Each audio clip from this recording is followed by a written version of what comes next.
राधे राधे बंधुओं, बहुत स्वागत है आपका न्यूज नेशन के डिजिटल प्लेटफॉर्म न्यूज नेशन स्तुति पर।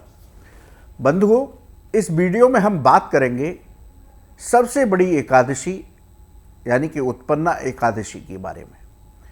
उत्पन्ना एकादशी का व्रत इस साल किस तारीख को रखना शुभ होगा, क्योंकि बहुत बड़ा संशय बना हुआ है कि इस बार उत्पन्ना एकादशी का व्रत 26 नवंबर को होगा या 27 नवंबर को।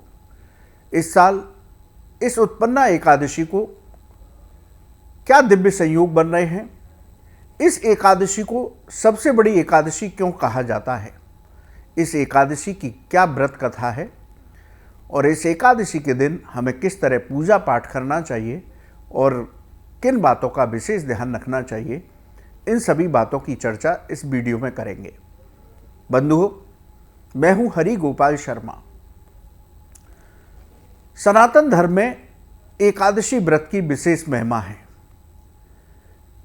प्रत्येक महीने में 2 एकादशी व्रत किए जाते हैं, एक कृष्ण पक्ष में, दूसरा शुक्ल पक्ष में। इन एकादशी के नाम भी अलग अलग होते हैं, इनसे मिलने वाले फल भी अलग अलग होते हैं, साथ ही इनकी व्रत कथाएं भी अलग अलग होती हैं। उत्पन्ना एकादशी को शास्त्रों में सबसे बड़ी एकादशी कहा गया।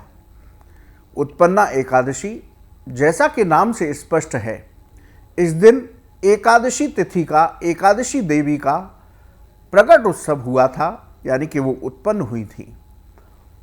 उनका जन्मोत्सव पर्व मनाते हैं। उत्पन्ना एकादशी को सबसे बड़ी एकादशी इसलिए कहा जाता है क्योंकि इस दिन एकादशी तिथि प्रकट हुई और जो लोग एकादशी व्रत का अनुष्ठान शुरू करना चाहते हैं पूरे वर्ष भर का, उन्हें इसी एकादशी से ही इस व्रत का अनुष्ठान शुरू करना चाहिए। इसलिए जो लोग एकादशी व्रत शुरू करना चाहते हैं वो मार्गशीर्ष मास के कृष्ण पक्ष की उत्पन्ना एकादशी से इस व्रत को शुरू कर सकते हैं और पूरे वर्ष भर रह सकते हैं। बंधुओं, इस साल उत्पन्ना एकादशी को लेकर के बहुत बड़ा संशय बना हुआ है कि इस बार एकादशी 26 नवंबर को होगी या 27 नवंबर को। बंधुओं, 26 नवंबर को सुबह 1:01 पर एकादशी तिथि शुरू होगी, यानी कि ब्रह्म मुहूर्त से पहले ही, और 27 नवंबर को सुबह 3:47 पर समाप्त होगी। इसलिए 26 नवंबर को जो स्मार्त संप्रदाय के लोग हैं वो उत्पन्ना एकादशी का व्रत रखेंगे तो उनके लिए शुभ होगा। वहीं 27 नवंबर को वैष्णव संप्रदाय के लोग व्रत रखें तो उनके लिए बेहद शुभ होगा, क्योंकि वैष्णव संप्रदाय के लिए लोग द्वादशी भेदी एकादशी का व्रत रखते हैं, उनके लिए 27 नवंबर का व्रत रखना शुभ होगा। जो लोग 26 नवंबर को उत्पन्ना एकादशी का व्रत करेंगे उनका पारण 27 नवंबर को होगा और 27 नवंबर को जो लोग व्रत करेंगे उनका पारण 28 नवंबर को होगा। इस साल एकादशी तिथि पर 3 शुभ योग बन रहे हैं। 26 नवंबर को प्रीति योग और आयुष्मान योग रहेगा। वहीं 27 नवंबर को द्विपुष्कर योग का संयोग बनेगा। इसके साथ ही 26 और 27 इन दोनों तिथि में हस्त नक्षत्र से शुरू होगा और चित्रा नक्षत्र 27 नवंबर को रहेगा, यानी कि हस्त नक्षत्र और चित्रा नक्षत्र का भी संयोग प्राप्त होगा। तो बंधुओं, जो लोग स्मार्त संप्रदाय से हैं वो इस 26 नवंबर को उत्पन्ना एकादशी का व्रत करें और जो लोग वैष्णव संप्रदाय से हैं वो 27 नवंबर को उत्पन्ना एकादशी का व्रत करें तो उनको शुभ फलों की प्राप्ति होगी। बंधुओं, शास्त्रों में इस एकादशी की बड़ी महिमा दी गई है। शास्त्रों के मुताबिक भगवान कृष्ण ने धर्मराज युधिष्ठिर को उत्पन्ना एकादशी की महिमा बताई। उसके साथ ही सुदामा जी से उत्पन्ना एकादशी का व्रत कराया, जिससे सुदामा जी को दिव्य फलों की प्राप्ति हुई, उनका जीवन आनंदमय हुआ, उनकी गरीबी दरिद्रता दूर हुई। तो इस एकादशी का विशेष महत्व है। यदि इस एकादशी की कथा के बारे में बात करें तो मुर नाम का एक राक्षस था। कथा के मुताबिक मुर नाम के राक्षस ने सभी देवताओं को परेशान कर रखा था। उसने देवलोक को हत्या लिया था। उसके अत्याचारों से सभी परेशान थे।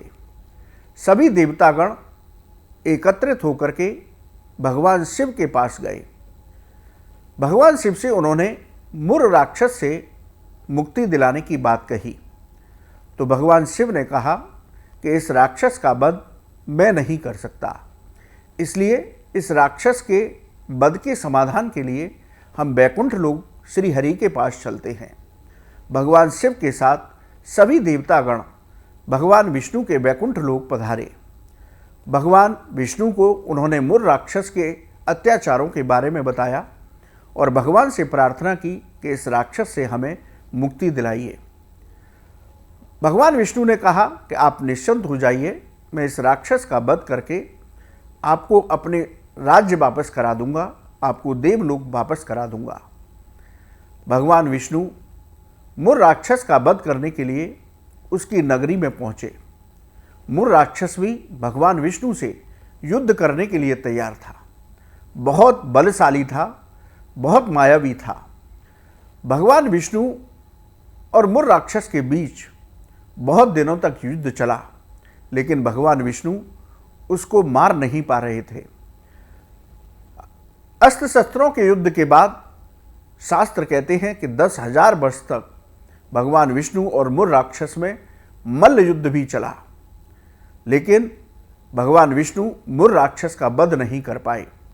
भगवान विष्णु ने थोड़े दिन के लिए उस युद्ध का विराम किया और वो बद्रिक आश्रम आकर के एक गुफा में, 16 योजन की गुफा थी, हेमवती नाम की गुफा थी, उस गुफा में जाकर के विश्राम करने लगे।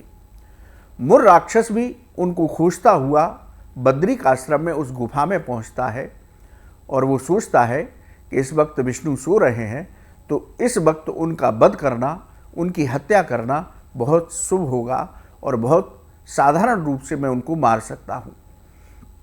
ऐसा ही विचार उसने करते हुए जैसे ही अपना अस्त्र भगवान विष्णु की तरफ उठाया, तभी भगवान विष्णु के शरीर से एक दिव्य कन्या अस्त्र शस्त्र के साथ प्रकट हुई। उस कन्या ने उस मुर राक्षस का वध किया, उसकी छाती पर पैर रख करके उसके सिर को धड़ से अलग कर दिया। भगवान विष्णु जब योग निद्रा से जागे तो उन्होंने सामने देखा कि एक सुंदर कन्या मेरे सामने खड़ी है और मुर राक्षस सामने मरा हुआ पड़ा है। भगवान विष्णु ने उस कन्या से पूछा कि आप कौन हो? तब उस कन्या ने कहा कि मैं आपके अंश से ही प्रकट हुई हूँ, आपकी ही शक्ति हूँ, मैंने ही इस राक्षस का वध किया है। भगवान विष्णु उस कन्या को देखकर प्रसन्न हुए। उन्होंने कहा कि तुमने एकादशी तिथि के दिन इस राक्षस का वध किया है, इसलिए आज से तुम्हारा नाम एकादशी होगा। इस तरह से एकादशी तिथि का प्रकट उत्सव आज उत्पन्ना एकादशी के दिन मनाया जाता है। भगवान विष्णु ने कहा कि आपको जो वरदान मांगना है आप वो वरदान मांगिए। एकादशी ने कहा कि मैं ये चाहती हूँ कि जो मेरे सानिध्य में आए, जो मेरा व्रत करे, उसको आपकी कृपा मिले। इसके साथ ही उसको चारों पुरुषार्थ की प्राप्ति हो और उसके सभी मनोरथ पूर्ण हो और अंत में उसको मोक्ष की प्राप्ति हो, आपके वैकुंठ लोक में स्थान प्राप्त हो। भगवान विष्णु ने कहा कि मैं आपसे अत्यंत प्रसन्न हूँ, इसलिए ये एकादशी का व्रत सभी युगों में किया जाएगा। इस एकादशी का व्रत न सिर्फ सामान्य लोग करेंगे बल्कि देवतागण भी इस एकादशी का व्रत करेंगे। इस व्रत को करने से व्यक्ति के सभी पाप कर्म नष्ट होंगे, उसके सभी संकट समाप्त होंगे, उसकी सभी मनोकामनाएं पूरी होंगी और वो व्यक्ति जीवन पर्यंत आनंद से व्यतीत करेगा और अंत में मेरे वैकुंठ लोक में स्थान प्राप्त होगा। इस तरह से भगवान विष्णु ने एकादशी देवी को, एकादशी तिथि को आशीर्वाद दिया। यही वजह है सनातन धर्म में एकादशी व्रत को सबसे बड़ा व्रत माना जाता है। इस व्रत को करने से व्यक्ति के सभी संकट समाप्त होते हैं, उस व्यक्ति को सभी सुखों की प्राप्ति होती है उस व्यक्ति के सभी पाप कर्म नष्ट होते हैं और उसको सभी तीर्थों का, सभी यज्ञों का, सभी दानों का फल प्राप्त सिर्फ एक एकादशी के व्रत से हो जाता है। इसलिए इस एकादशी व्रत की विशेष महिमा है। तो हर व्यक्ति को एकादशी का व्रत अवश्य करना चाहिए। इस तरह से भगवान विष्णु ने एकादशी तिथि को ये वरदान दिया। उत्पन्ना एकादशी, क्योंकि इस दिन एकादशी तिथि प्रकट हुई, एकादशी देवी प्रकट हुई, इसलिए इस एकादशी को, मार्गशीर्ष मास के कृष्ण पक्ष की एकादशी को उत्पन्ना एकादशी कहते हैं। तो बंधुओं, ये सबसे बड़ी एकादशी है जिसमें हम एकादशी देवी का जन्मोत्सव पर्व मनाते हैं।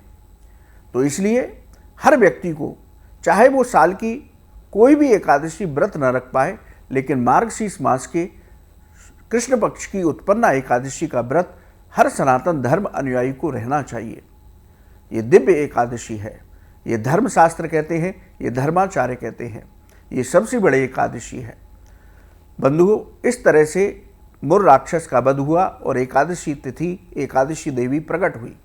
ये इसकी कथा थी। अब बात करते हैं पूजा विधि की।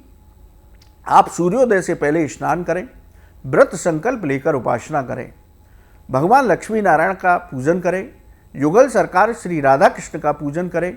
यदि शालिग्राम शिला है तो उसका पंचामृत से अभिषेक करें, भगवान को चंदन लगाएं, दिव्य फूलों से उनका श्रृंगार करें, तुलसी पत्र अवश्य अर्पित करें। इसके साथ ही दूध से बने पदार्थों का भोग लगाएं, ऋतु फलों का भोग लगाएं और श्रद्धा भक्ति के साथ सपरिवार आरती करें। आरती करने के बाद दंडवत प्रणाम करते हुए अपनी गलतियों के लिए क्षमा याचना करें। इसके बाद अपनी सामर्थ्य के अनुसार, समय के अनुसार आसन पर बैठ करके कम से कम एक माला ओम नमो भगवते वासुदेवाय इस मंत्र की जप अवश्य करें। विष्णु सहस्त्रनाम, गोपाल सहस्त्रनाम का पाठ करें। उत्पन्ना एकादशी व्रत की कथा को सुने या पढ़ें।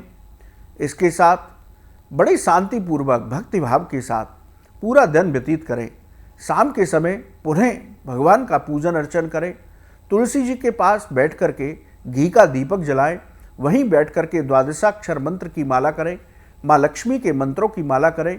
तो आपको माँ तुलसी की कृपा से, भगवान लक्ष्मी नारायण की कृपा से जो आप मनोकामना पूर्ण चाहेंगे वो अवश्य पूरी होगी। तो ये शाम के समय तुलसी जी का पूजन अवश्य करें। संभव हो तो रात्रि जागरण अवश्य करें। इस दिन क्रोध करने से बचना चाहिए। इस दिन घर में क्लेश करने से बचना चाहिए। किसी की भी निंदा, ईर्ष्या, चुगली करने से बचना चाहिए। इस दिन हमें अन्न का सेवन, चावल का सेवन नहीं करना चाहिए। एकादशी व्रत यदि आप कर रहे हैं या नहीं भी कर रहे, आप सनातन धर्म के अनुयायी हैं, तो आप बाल और नाखून एकादशी व्रत के दिन ना काटें। तामसिक भोजन, मांस वगैरह का भक्षण बिल्कुल भी ना करें। तो इस विधि से हमें एकादशी व्रत का अनुष्ठान उत्पन्ना एकादशी के दिन पूजा पाठ करनी चाहिए। उसके बाद आप अपनी सामर्थ्य के अनुसार ब्राह्मण और गरीबों को दान दें, गौशाला में दान दें, अनाथालय में दान दें, जो आपकी सामर्थ्य है। इस दिन हमें दान भी अवश्य करना चाहिए। तो बंधुओं, उत्पन्ना एकादशी एकादशी देवी का प्रकट उत्सव है। इस एकादशी का व्रत रखने से व्यक्ति के सभी पाप कर्म नष्ट होते हैं, उसके सभी संकट समाप्त होते हैं, ग्रहों की बाधाएं दूर होती हैं। ये सबसे बड़ी एकादशी है। इसलिए इस दिन आप विधिपूर्वक व्रत रह करके भगवत आराधना कीजिए, तो आपको जीवन में सभी सुखों की प्राप्ति होगी और अंत समय पर भगवान के श्री चरणों में वैकुंठ लोक में स्थान प्राप्त होगा, मोक्ष की प्राप्ति होगी। बंधुओं, आपको ये वीडियो कैसा लगा आप हमारे कमेंट बॉक्स में लिखें। या ज्योतिष और धर्म से संबंधित कोई भी सवाल है तो आप हमारे कमेंट बॉक्स में लिखें, हम उसका जवाब अवश्य देंगे। इस साल उत्पन्ना एकादशी पुनः बता देता हूँ, जो लोग स्मार्त संप्रदाय से हैं वो 26 नवंबर को व्रत रखें और जो वैष्णव संप्रदाय से हैं वो 27 नवंबर को व्रत रखें। बंधुओं, आप न्यूज़ नेशन के डिजिटल प्लेटफॉर्म पर जुड़े, आपका बहुत बहुत धन्यवाद। राधे राधे।